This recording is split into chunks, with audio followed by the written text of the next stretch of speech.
quand j'étais un peu autiste. Quand j'étais un peu autiste, j'étais enfermée dans mon monde intérieur bouillonnant. Je ne savais que faire de mes pensées, de mes émotions et de mes sentiments. Il restait donc terriblement et implacablement dedans. Enfant, je voyais le monde et il me semblait plutôt vide d'amour et de sens. Sauf parfois, quand je communiquais avec des lutins, des êtres invisibles ou des fées. Et quelques rares fois lors de fêtes où je sentais la joie et l'allégresse dans les rires et la musique, avec la voix des gens qui célébraient la vie en chantant.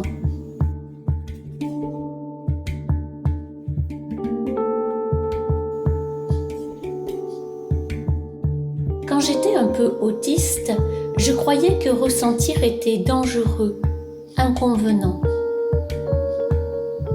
Surtout quand mes émotions étaient qualifiées de négatives par les gens.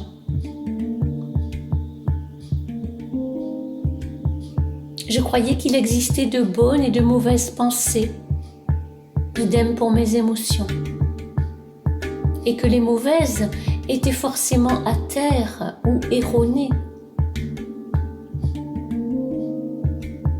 Quand j'étais un peu autiste, je n'osais pas trop bouger ni m'exprimer, encore moins me faire remarquer ou briller de mon unicité.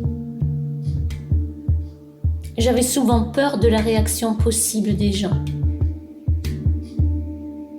Je n'osais pas partager la profondeur et l'intensité de mes sentiments.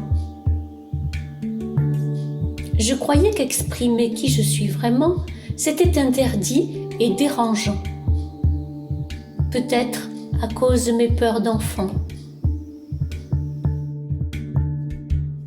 Quand j'étais un peu autiste, je masquais mon côté fantaisiste. Je n'osais pas exister librement, sauvagement. Au fond, je ne vivais pas vraiment. D'ailleurs, j'avais parfois un regard comme absent. Quand j'étais un peu autiste, je gardais mon feu intérieur et beaucoup de mes sensations dedans. Je n'osais pas mettre les mots au dehors, les laisser aller à l'extérieur, à la rencontre du corps des autres gens. Alors ils restaient bloqués, prisonniers, inconsistants, enfermés dans ma chair et dans mon sang. Alors qu'ils ne rêvaient pourtant que d'une chose, prendre l'air. Quand j'étais un peu autiste, je n'avais pas encore compris que nous sommes chacun des facettes uniques de la vie et que c'est justement cela notre richesse. Exprimer notre unique « je suis » avec puissance, douceur et allégresse, en partageant ce qui se vit librement, en toute humanité divine et authentiquement. Quand j'étais un peu autiste, je faisais beaucoup d'efforts, bien inconsciemment, pour taire mes élans, mes idées, mes perceptions ou mes sentiments, et tout comprimer au-dedans. Je croyais être ce moi illusoire conditionné par les éducateurs, les religions ou la société. J'étais identifiée à cette personnalité dorée, bourrée de dogmes et de concepts qui m'emprisonnaient. J'étais comme piégée dans une fausse identité, alors que d'autres facettes de moi voulaient se dévoiler et exister. Je n'avais pas encore intégré que j'ai le droit, comme toi, d'être qui je suis vraiment. Cette âme grandiose. Grandis, ose, pour atteindre ta propre osmose. Cet être de lumière différent, venu expérimenter la matière et manifester sa propre lumière. s'aimer assez pour se reconnaître totalement et sortir enfin de tout jugement. Un être venu marier les opposés apparents qu'il habite intérieurement. L'ombre et la lumière, le ciel et la terre, le beau et le laid, dans la forge alchimique de son cœur aimant, pour enfin retrouver l'unité et quitter la dualité.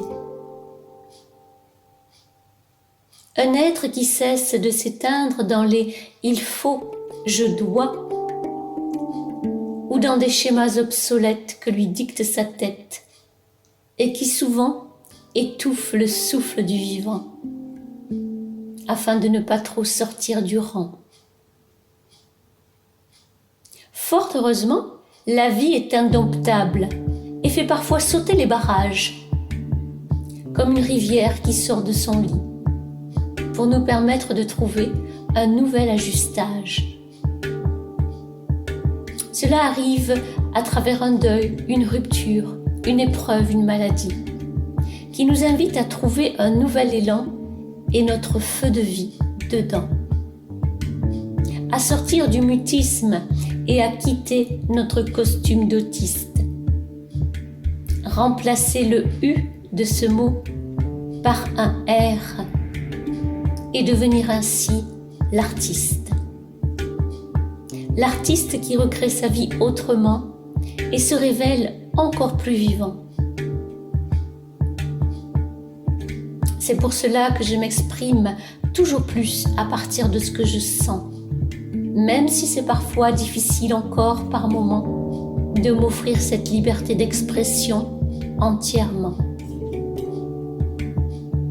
Mais quand j'y parviens, quelle félicité de pouvoir se dire authentiquement, autant dans mes forces que dans ma vulnérabilité du moment.